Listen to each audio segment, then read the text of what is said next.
games by pretty amazing margin so far. No, I'm not all that surprised just because uh, that's what we're trained to do. Like when Coach Meyer made a comment to us about when the young guys in the twos go in the game, and everyone expects us to stop scoring or like let up. But all they know how to do is go hard because that's the way we're trained. And that's why the scores keep going up and up and we don't give up anything at the end of the game. So just the culture of the program right now, so I'm not surprised. Coach Johnson's always talked about wanting a deep rotation up front, but you guys are really doing that and then some this year. Just expound on that a little bit, just that deep rotation up front for you guys. Yeah, it's really nice just because we always play fast, you know. It's just you don't feel like you're getting out of a groove or anything just because you get a full series, you catch your breath, you get a longer breath than usual, and you come back even fresher. So, you know, I like it a lot just because you play so fast all the time. Sam, what are the challenges of defending an Indiana offense? We went against it last year. They got some yards. They moved the football, and they're a good team. Urban says he thinks this is their best team. What makes them difficult to defend? Yeah, I just watched some film on them, and they know what they're doing. They move fast. They run inside zone, outside zone. They're really good at doing what they do, and fundamentally sound. Everybody gets their blocks, and the running back just finds a hole. So we gotta stay disciplined. And if someone jumps out of their gap, they could gash us. So we're just gonna work really hard this week on defending the plays that they got.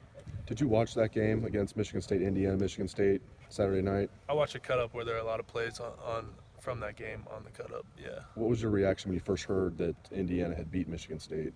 I heard that they lost, and automatically I thought they're the real deal. So this isn't going to be. I mean, they almost beat us last year, so we didn't really expect it to be an easy game at all. They play us well, and that even just adds on to the intensity that we're going to have this week when they take down one of our top rivals. They got a big quarterback, new guy, JUCO transfer, 6'6", big arm. What have you seen from him so far? I know it's still early, but what have you seen from him? Yeah, I was just watching the run cut-ups. I haven't seen him throw much yet, and they got a good offensive line, probably the best offensive line we faced so far, Coach said, and we got to get to him as always. That's our job, and that's what we're going to do. Sam, it seemed like Nick was getting more involved, or is getting more involved as the weeks go on. Is it possible to see the progress for you guys with him, game after game, practice after practice, maybe? Yeah, he's really coming along. He just gets better every week, just like the young D tackles that are getting more and more reps under their belt, and they're just going to keep getting better, and hopefully we can play our best ball together at the end of the year. So. Is that still true for you as well? I mean, you haven't played all that many games. Yeah, I feel more comfortable each week, and every rep I get, I feel more comfortable. So more experience is always better, so happy to build on it. You just alluded to it a second ago, but most people, I think, get enamored with Indiana the way they throw it. But is the bigger problem with them the way they run it?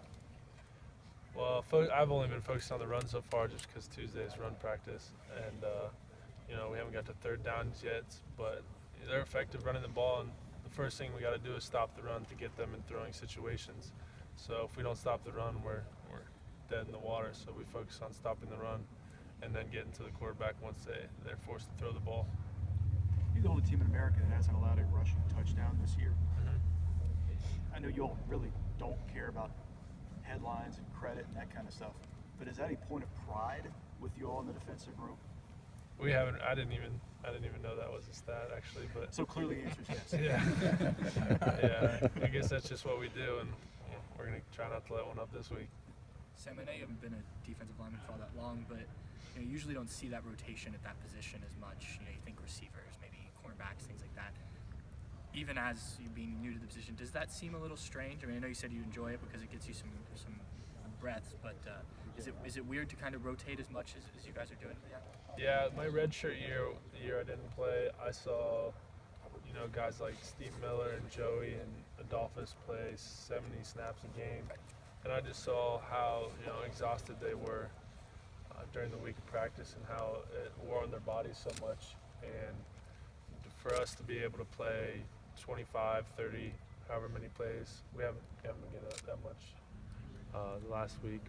I mean this Saturday, but just to play that much on average, you really feel good, and can practice hard during the week and prepare, and by the end of the year, you're not torn down, and you feel a lot better. So I like it a lot just because I don't really know that much different, but I've seen how too many reps on guys can really hurt them. So Have you ever been asked about Robert Landers?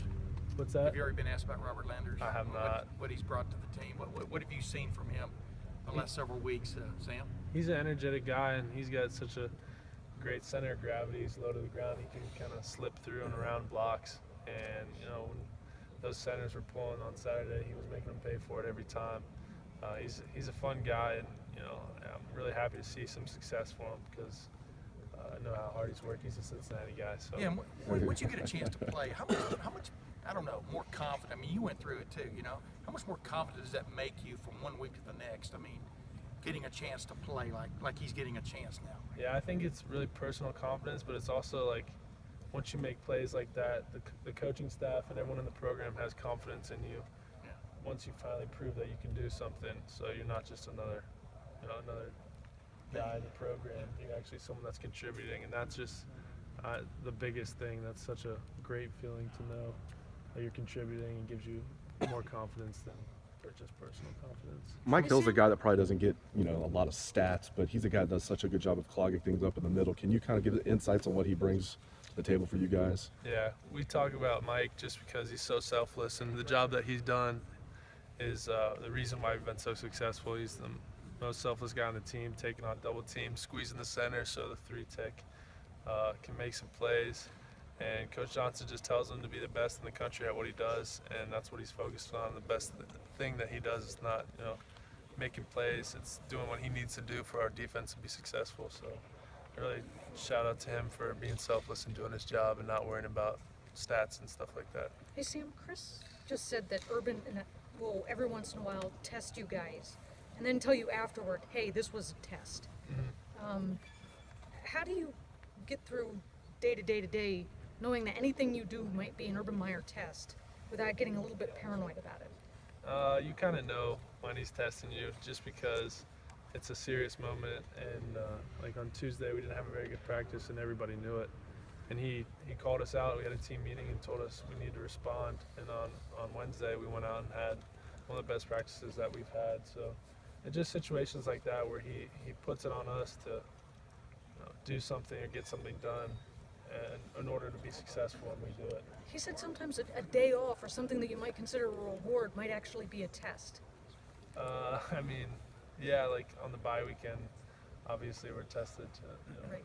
stay out of trouble and stuff like that. We're tested every day, but we passed that because we got a bunch of good dudes on the team. So From what you've seen in practice, Last question. what makes Mike Weber so good, and why has he had so much success so far? I think our offensive line's pretty good, but the first game he got caught on some long runs or something like that. I remember us talking about as a team, and he went to work with his position coach and just did tirelessly things to improve his second level running, and next thing you know, he's breaking out in these long runs. So it's just little things improving your game, and taking what he learned from Zeke, passing, pass blocking, all that. He's just a tireless worker. Good dude. All right, thanks everybody. Thanks, Sam. Thanks, Sam.